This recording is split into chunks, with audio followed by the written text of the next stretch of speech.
Weweni ingia anuneg da gagizi tagozian.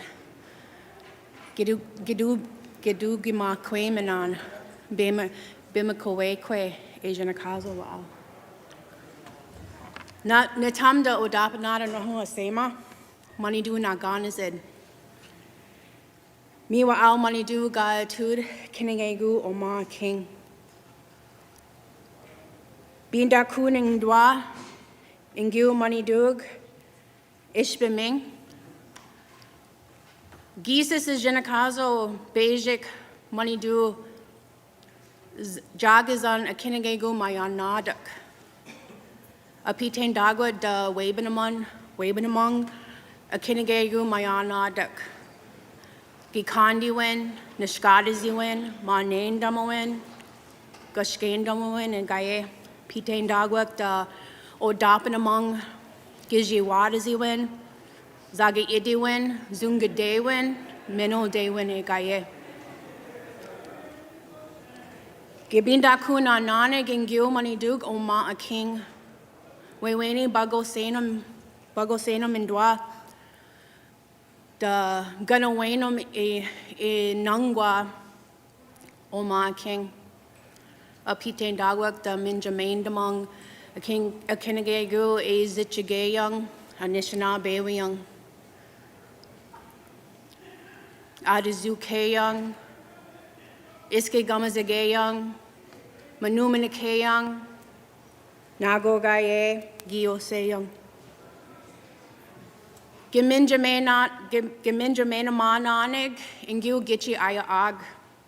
Gemigwicha we ananig, ingu akinagegu e zichigawad, bimi duwad, akinagegu e zichigayung, anishana bewiyung, domino bimadazi young agaye. Geminjamena mag o gitchada niniwag minwa o gitchada quig geget gimigutwe ananig ingu a kinagegu a zichagawad da we do kunangwa oma a king binda kunandwa ingu manidu gemana b kong the minjamena mag wenabuju o komisan o dujuman and gaye. A pagish we mino sayang megwa mawenji idiang megwa dojan damong a pitain daguziwad a nishana baywad. Nago gaye a pagish we mino sayang megwa giwe bizo young weweni da dago shanung gape onjabayang a gaye. A pagish we mino said megwa ga gigadod. Oma, Nongum, Bimakawekwe. A pagish we mino dudadiang, da mino bimadiziang. Gimiguchu tagos, a kinagego, ga minagu is a young, a nishanabe young. Mi minikwa, ikadoyan, mi gwech, mew.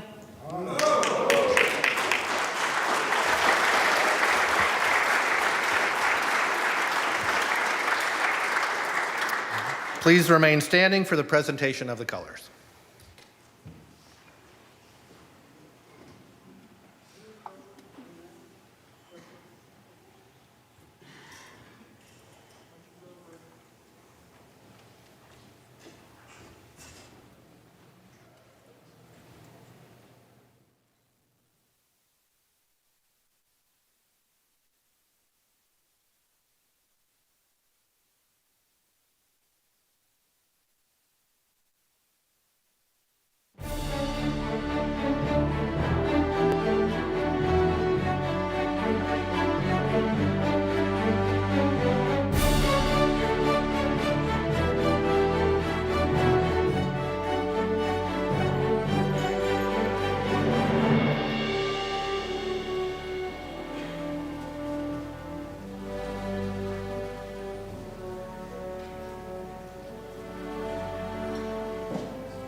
The Pledge of Allegiance will be offered by Ella Goodwin, Senior Miss Redcliffe Royalty.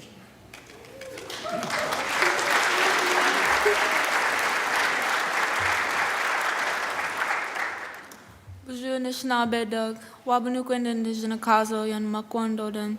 And Donjaba Gamis Gwabakanga Kea Gawababagana Kagashkona Ganing. I pledge allegiance to the flag of the United States of America and to the republic for which it stands, one nation, under God, indivisible, with liberty and justice for all. You watch me, you.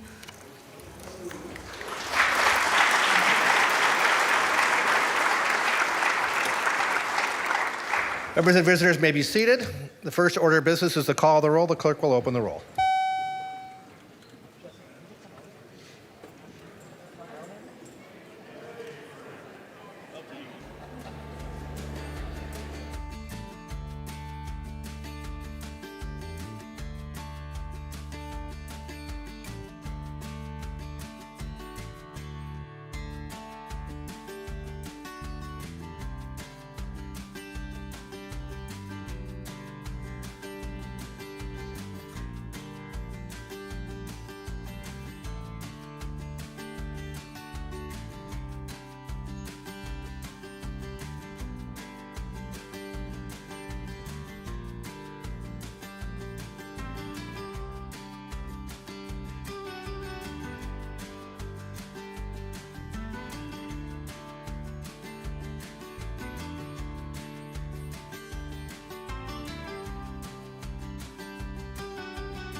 Good morning, everybody. I'm gonna get started. Buju gakina wia bime kwe kwe indigenous mang nindo dame misquabi kong nindunjaba. Good morning, everyone. I share with you my Anishinaabe name, woman who leaves tracks where she walks. That I am of the Loon clan, and my home, the place where the Red Rock Cliffs are. My English name is Nicole Boyd, and I am honored to serve as the tribal chairwoman of the Red Cliff Band of Lake Superior Chippewa Indians. About a 6-hour drive from this great capital, in the northernmost point of Wisconsin, on the beautiful shores of Gitche Gumee and the Apostle Islands, in the ceded territory of the Ojibwe Nations, and the home of the iconic Frog Bay Tribal National Park.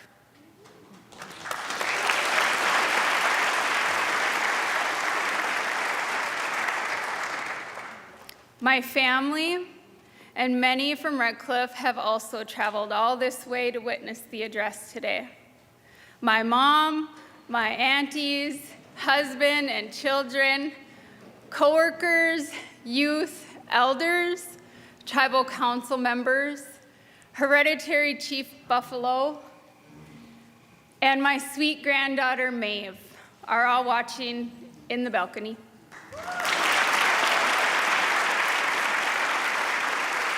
And don't worry.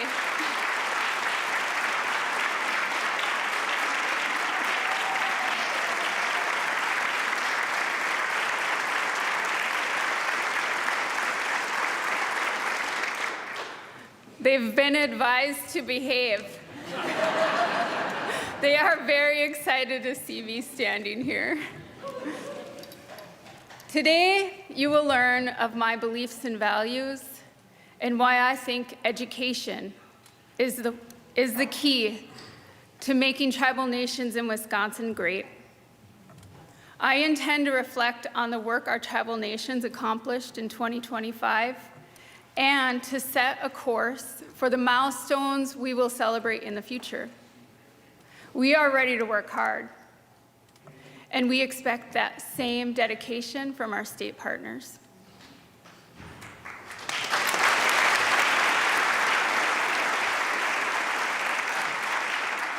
With that, it is my great pleasure to welcome everyone to the 2026 Wisconsin State of the Tribes Address on behalf of the 11 federally recognized tribal nations in the great state of Wisconsin and the Lac-Vieux Desert Band of Michigan.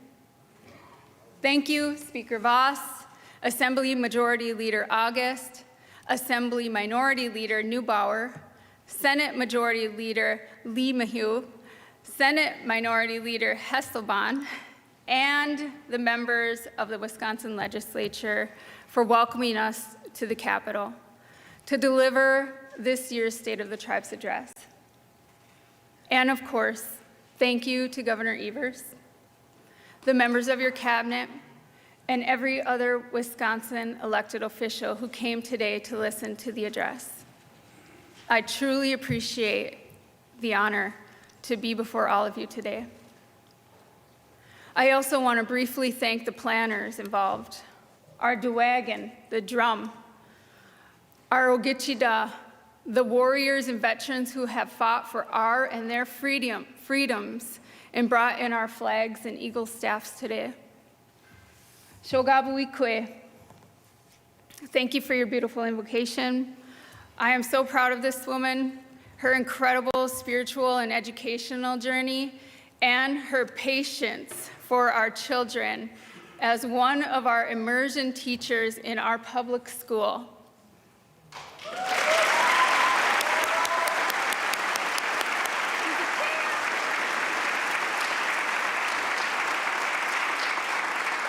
Miss Ella Goodwin, Miss Squabikong, Kawa Royalty. Thank you for being here today, Ella. If you ever get the chance to watch Ella dance, you will be in awe of her grace and groove. To those who have given this address before me, thank you for paving the way. And thank you to all past tribal and state elected officials for their incredible work to get us where we are today. And finally, it is my esteemed honor to introduce our tribal leaders here with us today who have entrusted me to give this speech. Leaders, please rise to be recognized when I call your name. Oneida Nation of Wisconsin, Chairman Tahase Hill.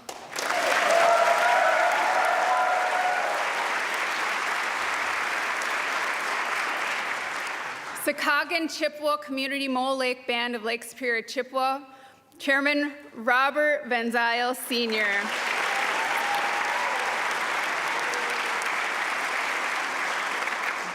Forest County Potawatomi, Chairman Brooks Boyd Sr.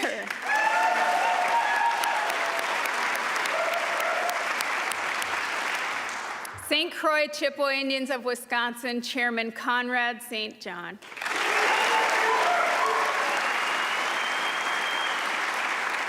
Lakota Chippewa Band of Lake Superior Indians, Chairman Gary Lil Guy Claus.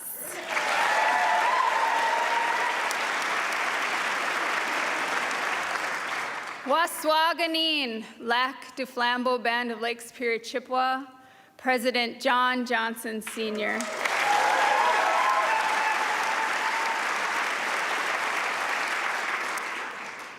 Menominee Indian Tribe of Wisconsin Tribal Secretary Danal Grignan.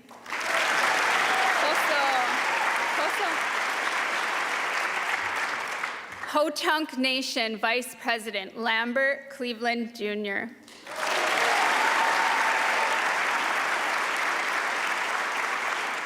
And of course, my sisters in leadership, Stockbridge Munsee Band of Mohican Indians President Shannon Holsey.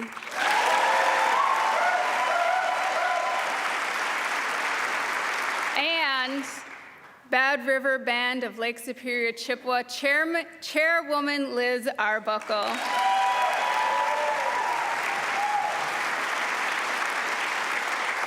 And lastly, our relatives from across the state border, Lackview Desire Band of Lake Superior Chippewa Chairman James William Jr.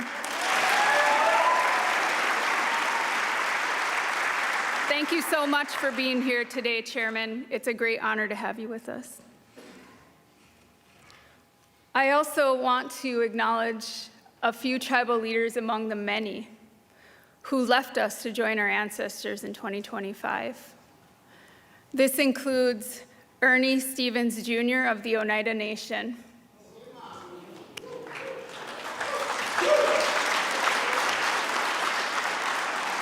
Pete LeBlanc of the St. Croix Nation, and a great Ojibwe tribal elder and courier of our language and teachings, Lee Obizan Staples.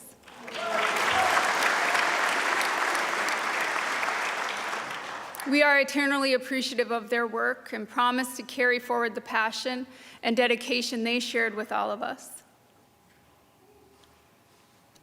Trust responsibility.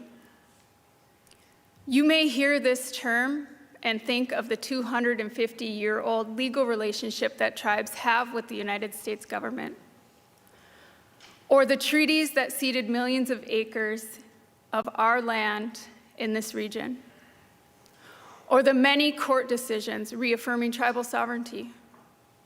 But for the original inhabitants of these lands, the Anishinaabe, trust responsibility has a much deeper meaning.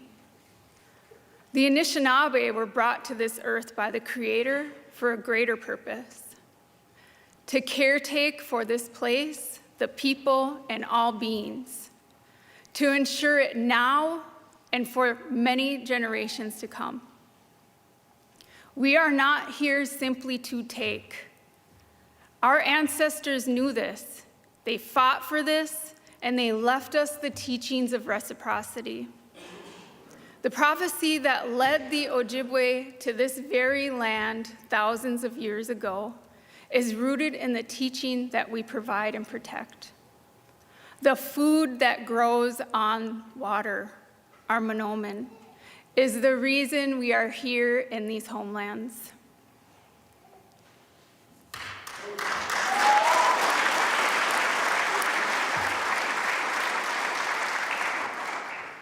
My first message today is that wealth is not defined solely by monetary values and material items. As my elder, Marvin Defoe, often reminds us, we're the richest people on this earth because we have everything needed to survive from the Anishinaabe Walmart. He said.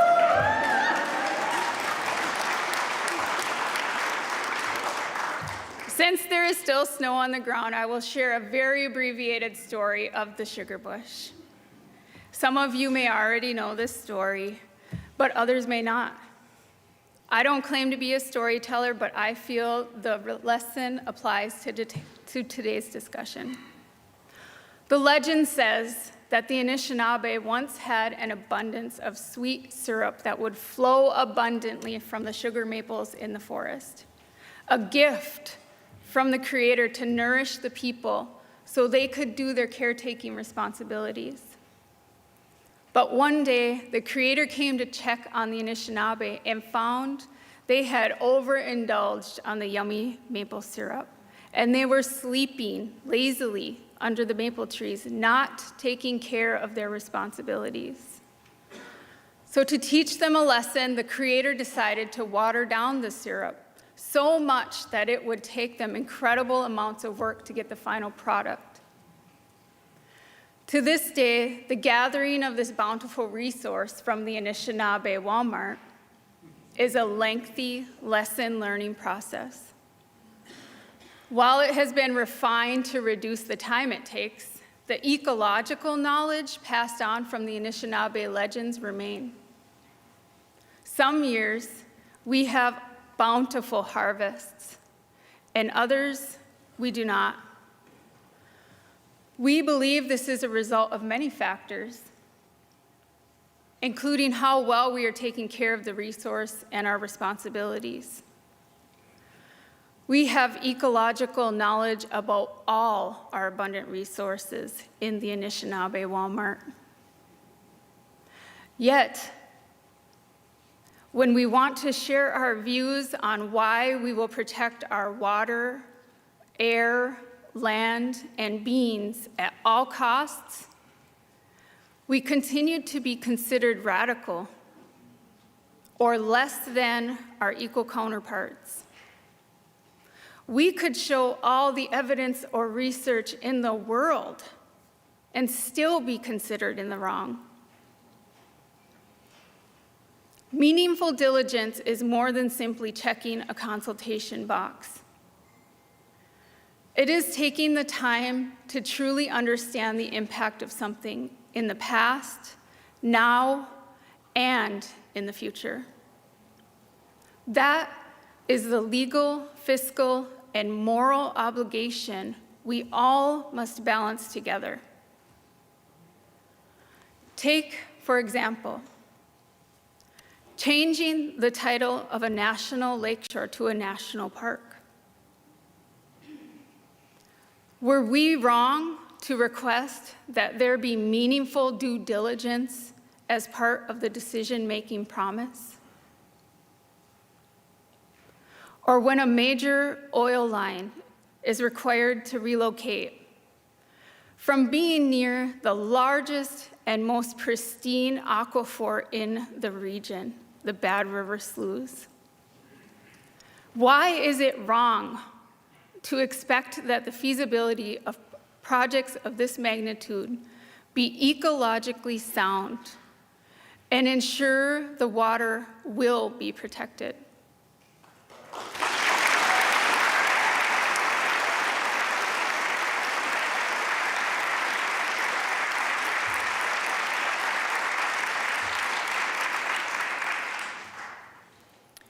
We need water. Well, I needed water especially.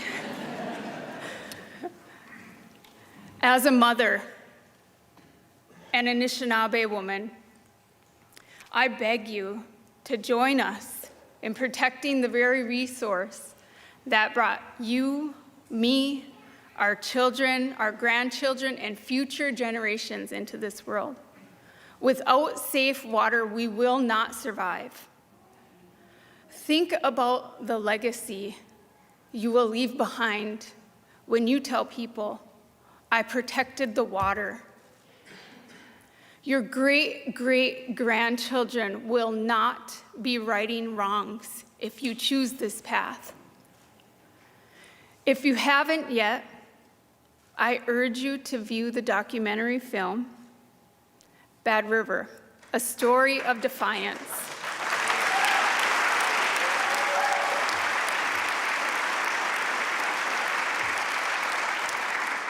I guarantee you will better understand why water is life is not a slogan. It is why we exist. I know we will not agree on all things, but I hope we can agree that our waters are one of our most precious resources, and we must do all that we can to protect it.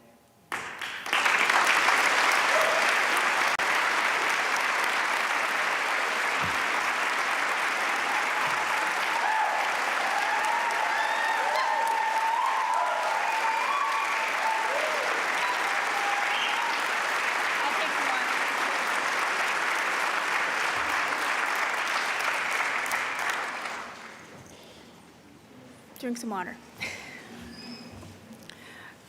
Governor Evers' Executive Order 277 relating to treaty rights and the protection of wild rice is an example of honoring tribal ecological knowledge and the significance of working in partnership toward a common goal. Looking ahead, we hope this can be an example of ways that we can improve our government-to-government relationships. Tribal nations request that you consider naming Mahnomen, the wild rice, as the official state native grain.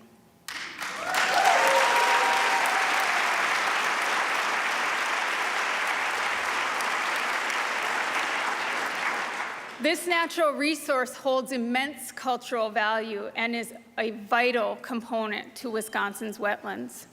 Wild rice has seen a significant decline over the last many years, and promoting it will allow us a platform to continue our efforts to restore and protect this vitally important resource. Wisconsin would not be unique in doing this. Minnesota has recognized Mahnomen as a state grain since 1997, and Michigan since 2023. I'm hopeful that this is something we can all get behind during the next legislative session.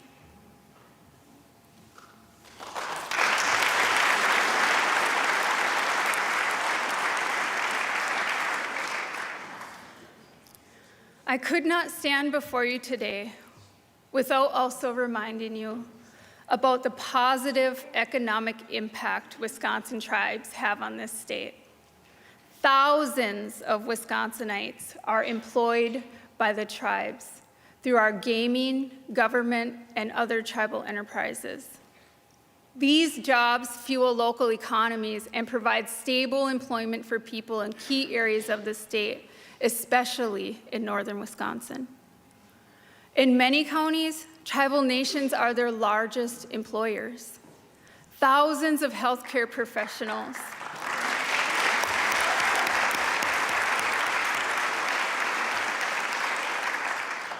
educators, and tradespeople are proudly employed by tribal nations. But that's only one part of the positive impact we have on this state.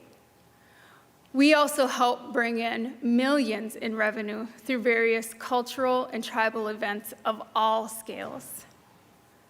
From our annual powwows to the giant success of the 2025 NFL Draft held in Green Bay in partnership with the Oneida Nation.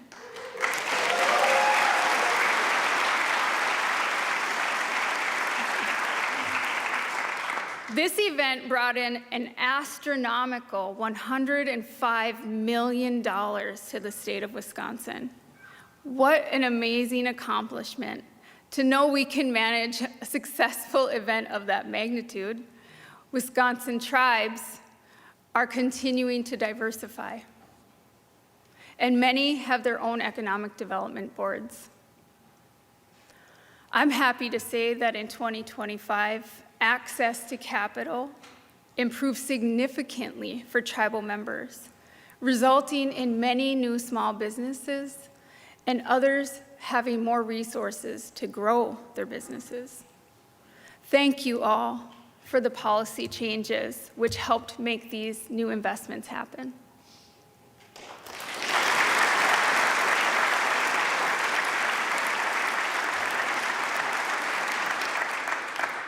And while Wisconsin tribes are diversifying, gaming revenue remains the main source to care for our people.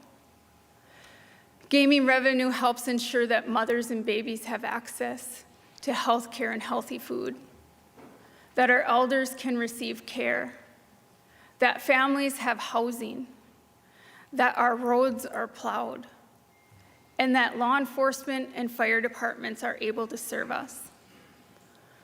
Tribal gaming also provides the state of Wisconsin with significant revenue through our compacts. In the last fiscal year, the state of Wisconsin received more than $60 million in revenue sharing payments. And those monies do a lot of good things for the residents in this state. Let's continue to do even better things together. That is why I ask you to approve the legislation currently before you that will bring Wisconsin tribes one step closer to offering mobile sports betting in Wisconsin. It is estimated, gotcha.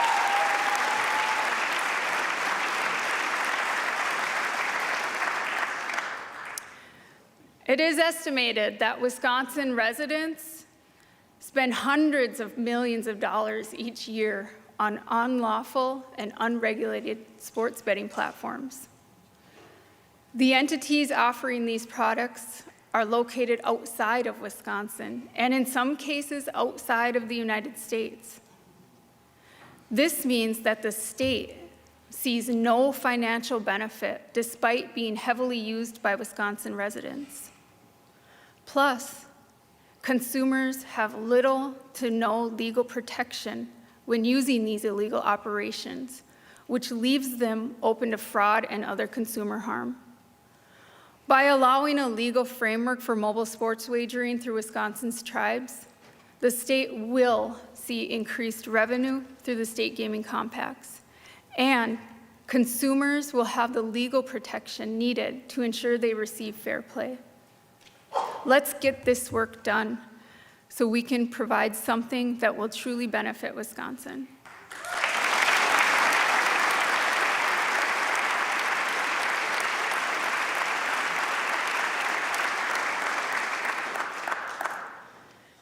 If there's one thing we know even better than gaming, it's healthcare. Tribal nations own and operate 11 federally qualified health centers in Wisconsin, providing comprehensive medical, dental, pharmaceutical, and specialty care for tribal and non-tribal beneficiaries. Through our recovery and harm reduction programs, we have seen decreases in drug overdose-related deaths. We achieved this by meeting people where they are, investing in culturally responsive systems of care, and bringing awareness to the path of recovery.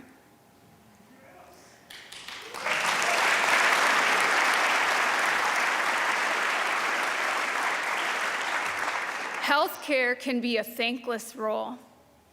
I want to thank every healthcare hero in this state for keeping our people alive and safe. Chimigwech.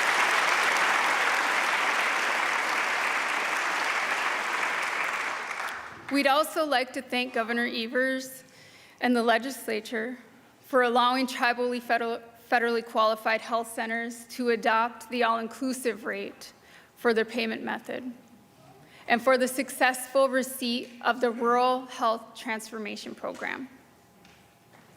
Big one. These major achievements allow our tribal health centers to significantly expand and grow for tribal members and non-tribal beneficiaries. I'm also happy to report that in 2025, the Great Lakes Intertribal Council, in partnership with the state of Wisconsin, broke ground on the new 36-bed Adolescent Recovery Wellness Center in Bowler.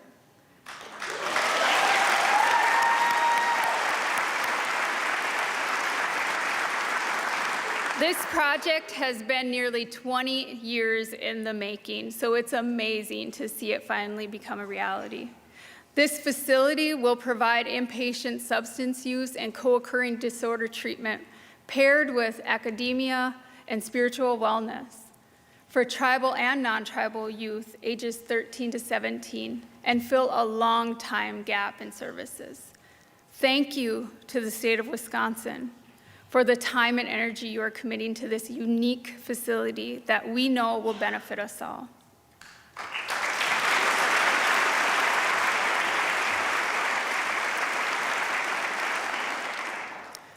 I'd also like to highlight some major projects that a few of the tribal nations are undertaking. This includes the new 64,400 square foot Le Coudray Health Facility. It's beautiful. I toured this facility when I attended the grand opening of the new dormitories at the LCO University.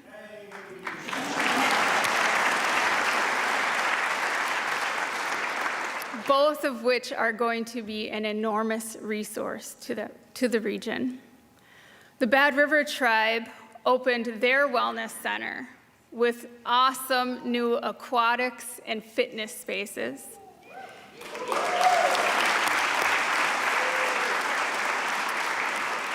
And the Mole Lake community is undergoing a $20 million addition to their healthcare facility.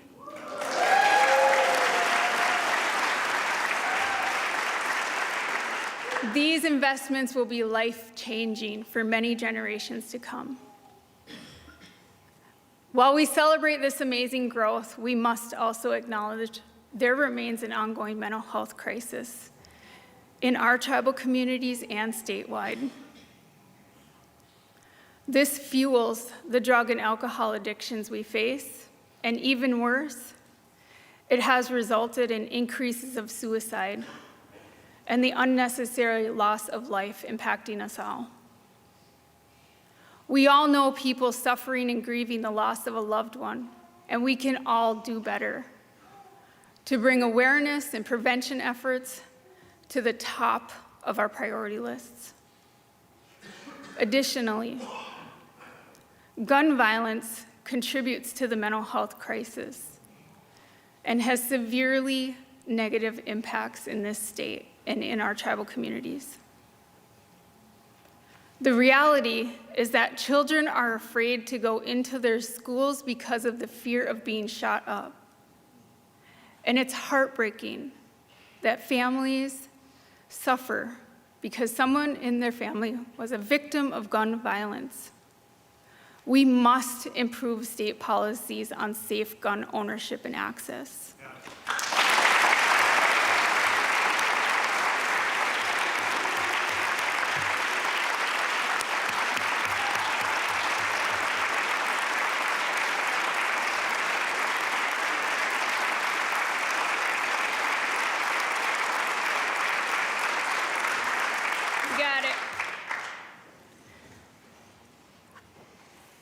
To make the mental health crisis even more real, we're also seeing unprecedented numbers of youth and adults experiencing extreme addiction to vaping man-made chemicals into their lungs. This is a multi-billion-dollar industry of flavorful vape pens that people, including kids, can easily access in stores or online.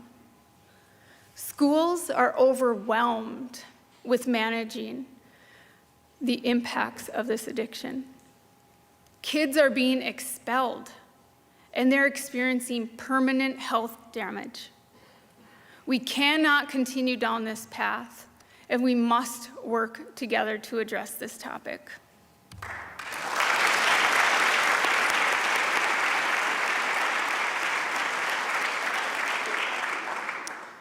Another healthcare topic that is very personal to me is cancer-related deaths.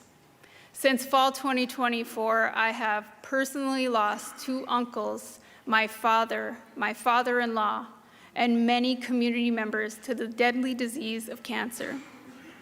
While horrid, it did catapult my own personal health journey and a desire to set an example that we can achieve our health goals. I encourage everyone to truly understand what makes them the best version of themselves, to care for those that need us. We must do better to screen for cancers, prevent them when possible, and provide comprehensive treatment and care for all suffering.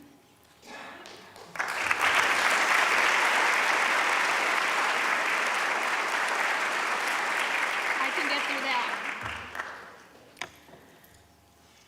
Food sovereignty.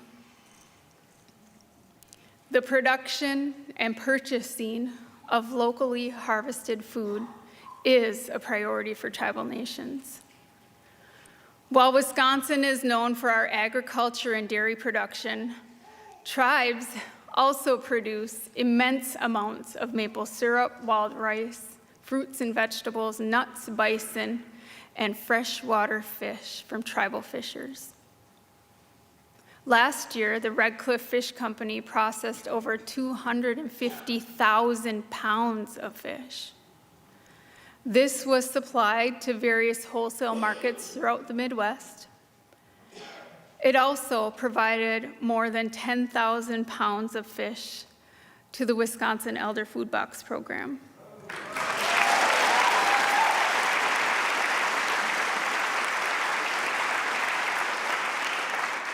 5,000 pounds was also in the USDA Local Food Production Assistance Program. Tribes overall made incredible investments in food sovereignty in 2025. Our nations have increased our ability to grow, process, preserve, and distribute large volumes of food to our communities. We have also improved our ability to buy from tribal harvesters.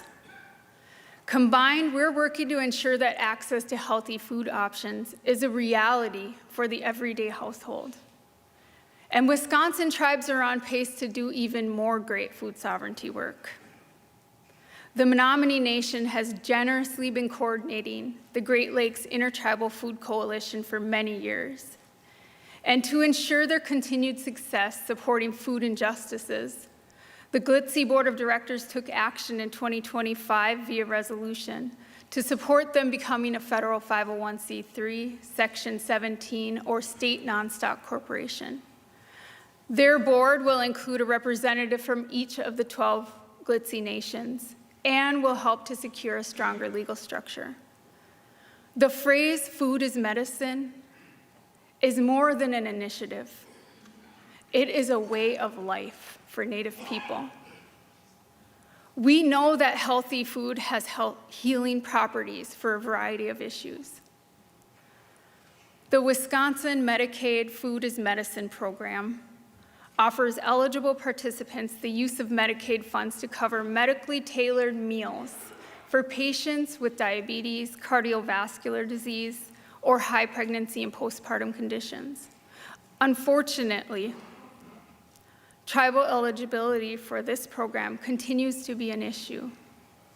Since Wisconsin administers the program as a managed care model implemented through an in lieu of services agreement without an 1115 waiver, we have some work to do and ask that this topic be prioritized by our state lawmakers and staff.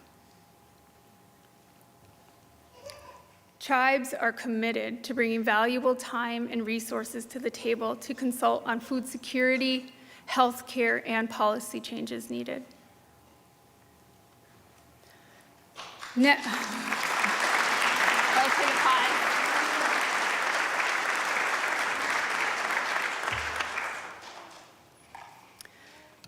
Next, I want to bring your attention to the unique reality of living north of Highway 29.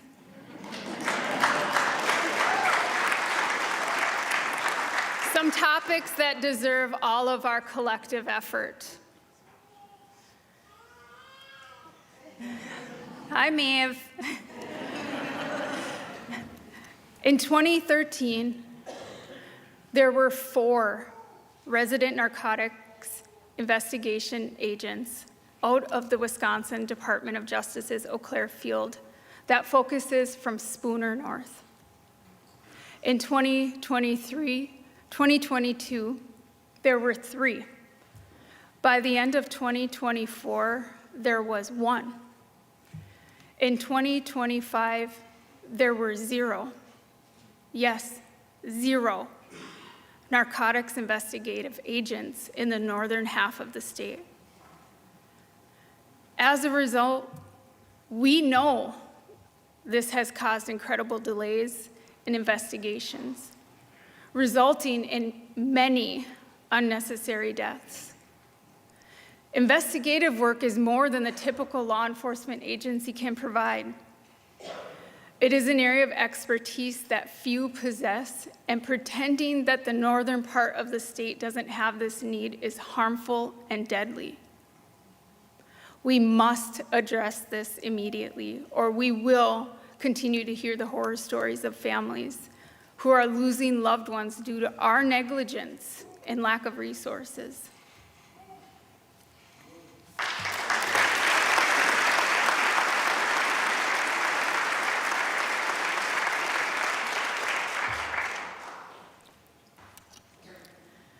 In addition to the lack of investigative services, emergency medical services in rural communities also remain a grave challenge. We rely solely on small volunteer departments facing a lack of adequate resources and training opportunities. I'm grateful to have a strong relationship with our Bayfield County Board of Supervisor representative, who also traveled all this way to be in support today.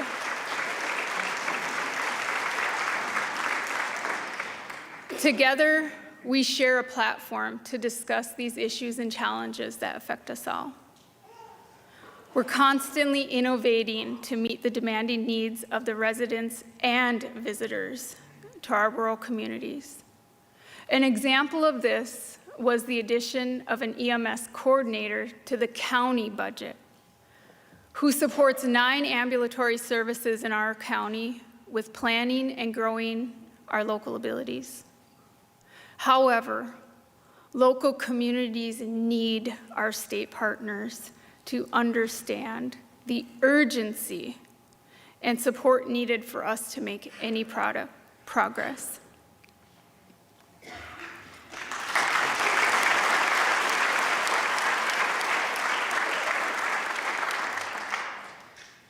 We need your partnership.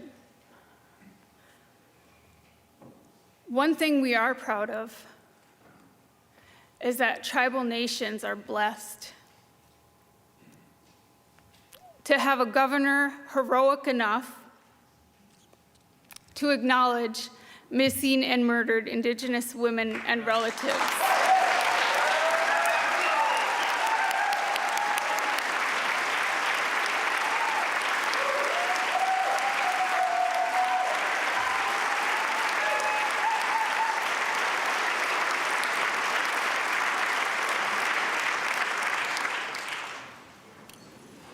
However,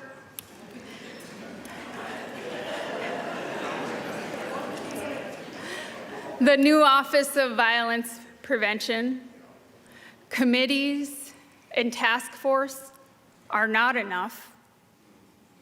We must improve our policies. We must invest the resources needed to prevent violent crimes against women and children.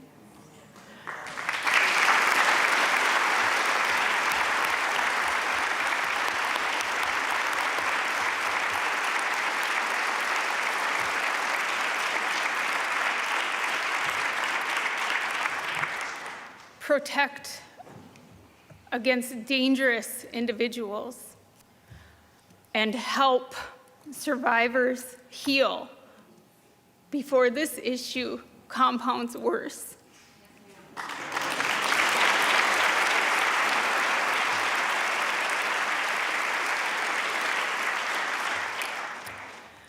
In our culture, women are sacred. They are the only ones who can bring life into this world.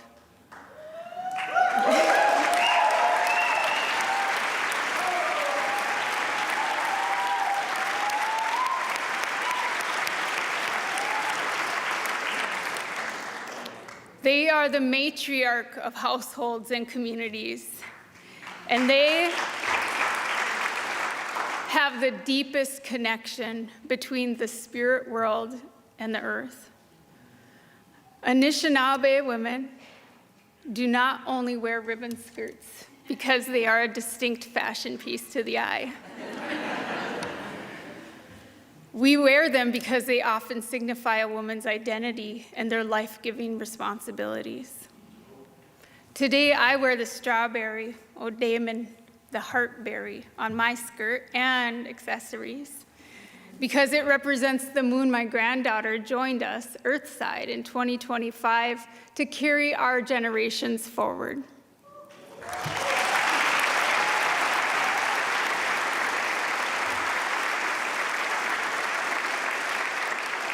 As Indigenous people, it's a constant effort to preserve our identities and languages within a largely white dominant society. You will often hear our people speak of walking in two worlds, and for many of us, that is a daily reality.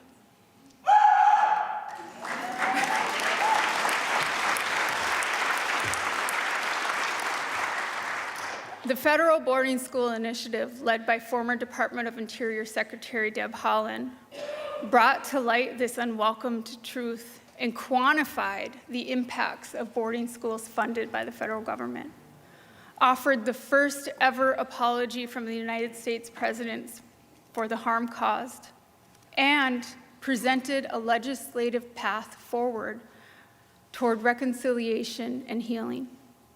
The state of Wisconsin's history includes many notable actions that attempted to remove, displace, and annihilate the Indigenous people of this land.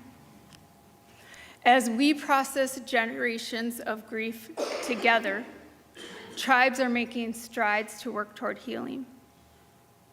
We're repatriating lands, investing in language and culture programming, and creating opportunities for language and culture professionals.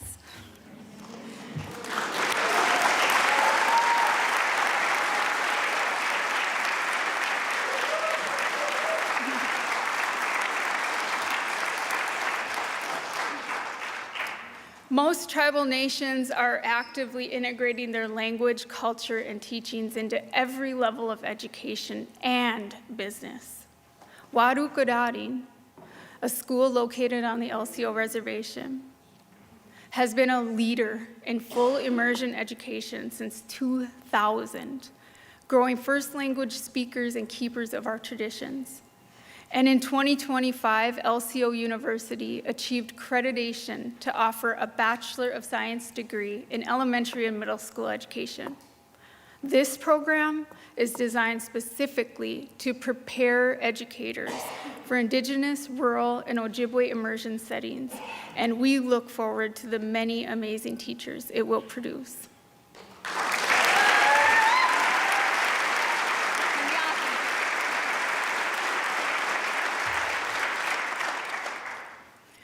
We'd like to thank the many state agencies working with us to support language and culture revitalization efforts. This includes the Wisconsin DOT for the dual language signs that are now covering all 11 nations as homelands.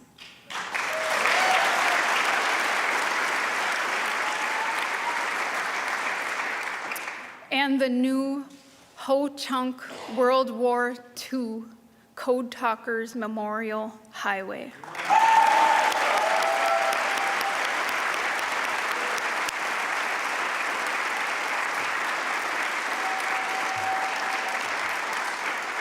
We are further pleased to hear the action taken by the Department of Administration, who developed and finalized the Tribal Basics for State Employees Training, which is now live and will be required for all state employees in 2026.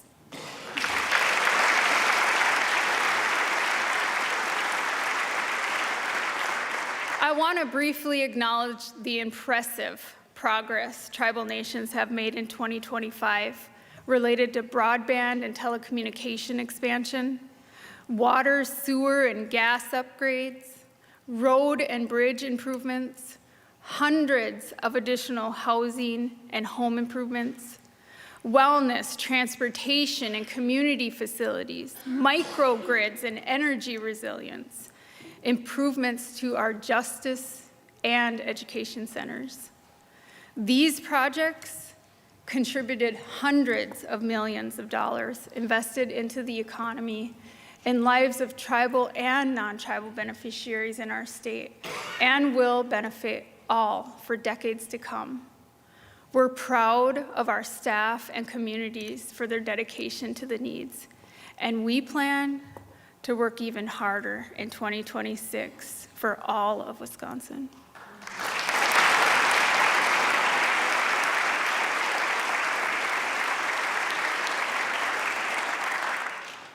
When it comes to tribal health care, tribal nations desire improved access to medical cannabis and hemp-derived THC in Wisconsin.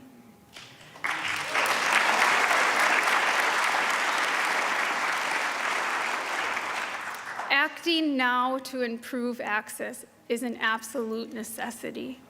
Wisconsinites are beyond ready and growing more impatient with lawmakers every day on this topic. Advocacy groups like the Indigenous Cannabis Industry Association and the Wisconsin Hemp Farmers and Manufacturers Association continue to provide abundant evidence that Wisconsin is ready to legalize. And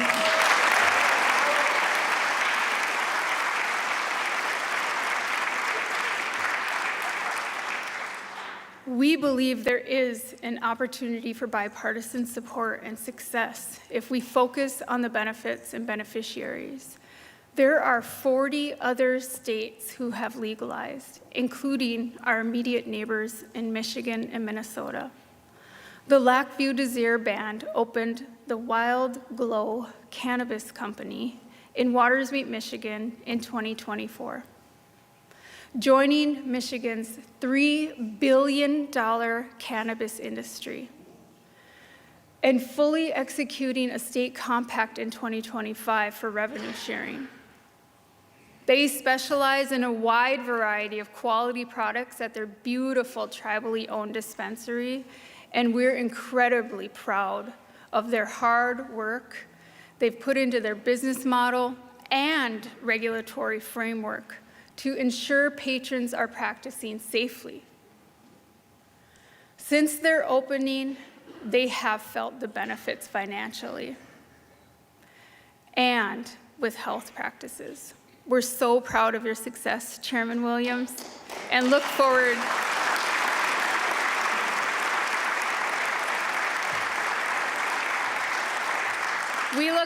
to being in the industry soon with you. The benefits of medical cannabis to treat chronic pain, seizure disorders, PTSD, and those in opioid recovery are profound. For centuries, Indigenous people have used this plant medicine for various medical and ceremonial purposes. It's proven to be more effective in treating a large array of ailments than standard pharmaceuticals. And it can be a regulated industry for this state with measurable benefit. And it is hard to not prioritize when it's clearly supported by more than 60% of the voters in this state.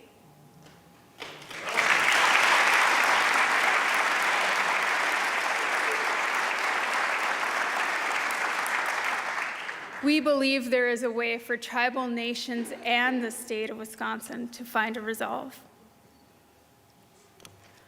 Finally, I believe with every ounce of my soul that education is crucial for personal growth, wellness, and transforming our society. Everyone should have equal access to quality education, and kids should have free school lunch.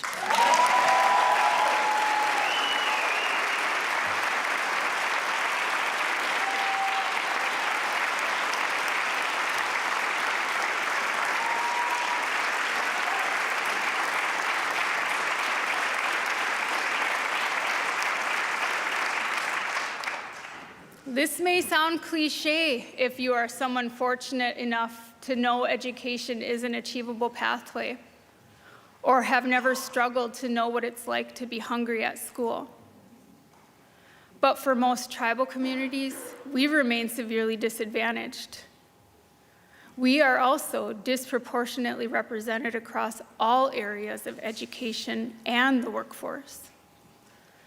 My final message today is to please invest in, and prioritize education. Having an educated workforce and healthy, thriving students will benefit everyone. In line with this message, tribal nations strongly request the expansion of the Wisconsin Tribal Education Program throughout the entire UW system and to our Wisconsin tribal colleges.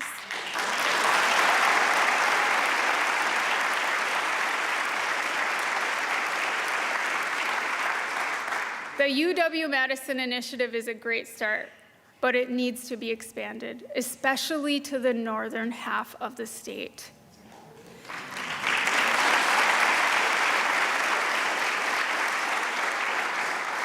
Including the College of Menominee Nation and Lakota Ojibwe University would also provide tribal members an opportunity to attend college close to home that strongly supports their identities and may be more in line with their readiness versus a UW university.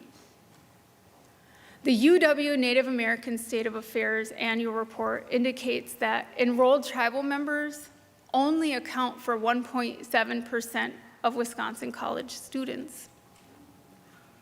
And while UW-Madison generates $1.268 billion annually in tuition fees, the annual amount is estimated to expand the Wisconsin Tribal Education Promise Program is $12 million. We can and must do this. It's just $12 million.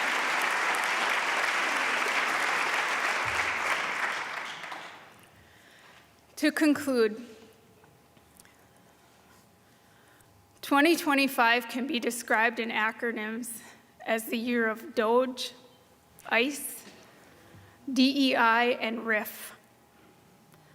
While the new federal government implemented their agenda, testing the fundamentals of a healthy democracy, we stayed focused on our people. We have been resiliently working to ensure the health and well-being of our constituents, shielding them from attacks on human decency and the disruption of everything they know is normal. Not everyone in this room may agree that we are in very unprecedented times, but Indigenous people, sadly, we know these tactics all too well. Consequently, we are the most resilient humans you will ever encounter because we have had to be.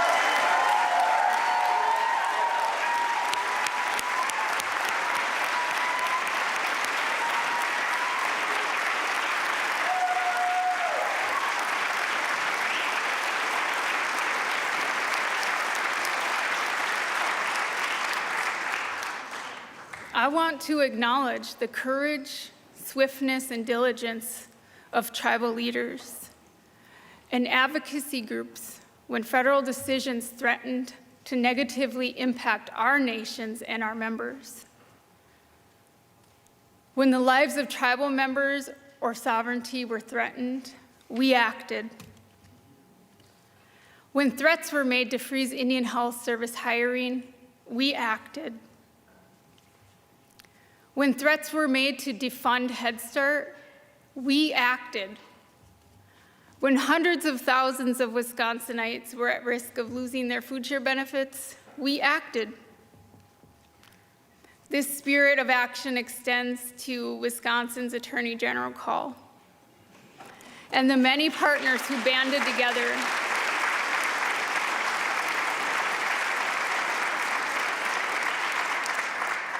Despite our differences, we work to fulfill our moral obligation, ensuring our children, elders, lands, water, air, and all living beings are protected and safe from harm. This is the kind of unity that creates change. This is the strength of working together.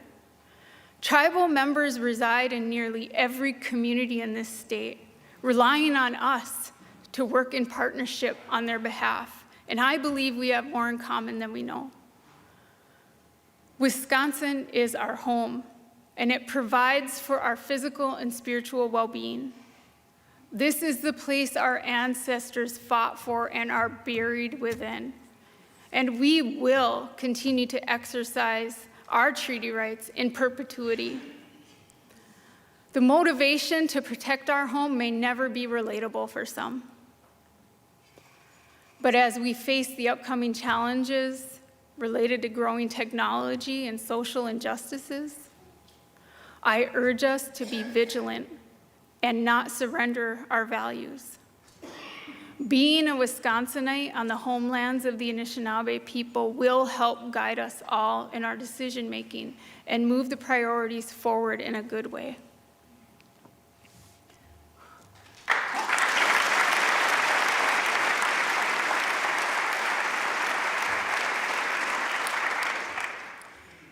In closing, it is my privilege to acknowledge Wisconsin's current governor, Tony Evers.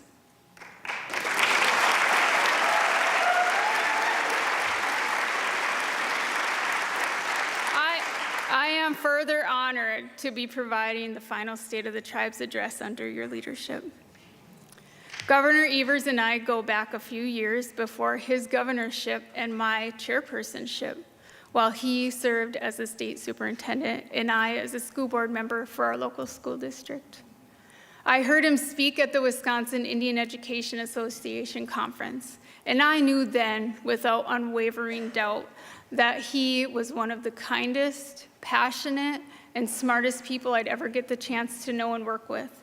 In fact, he may have even been an inspiration for me to run.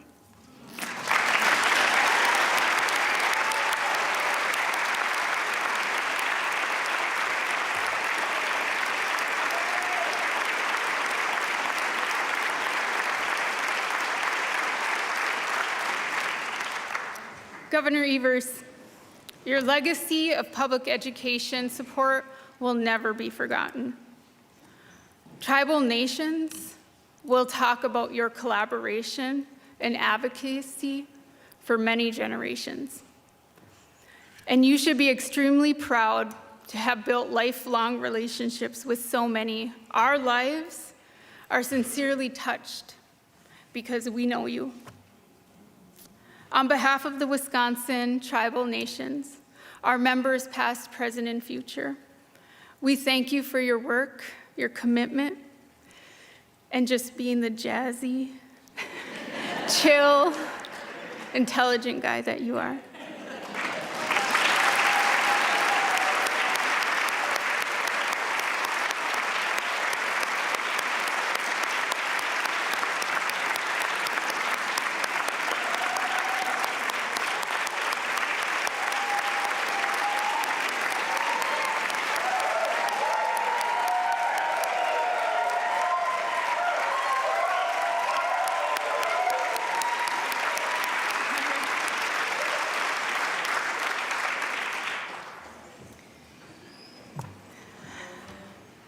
I am unapologetically proud to be a Musqueam, Anishinaabe, Ojibwe, Kwe.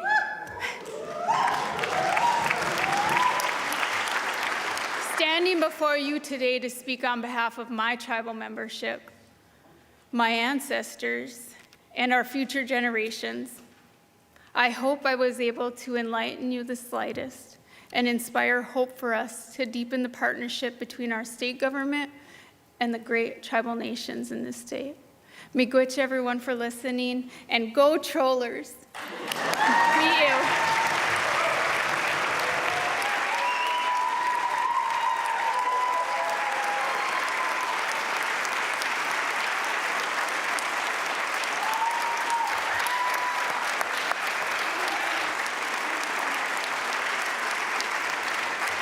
I didn't even use the book.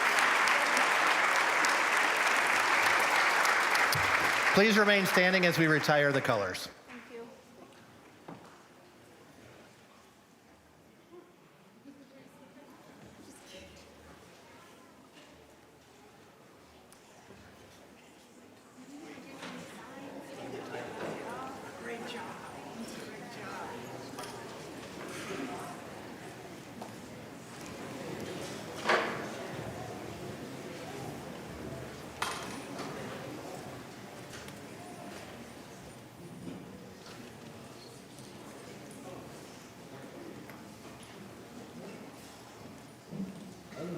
carried.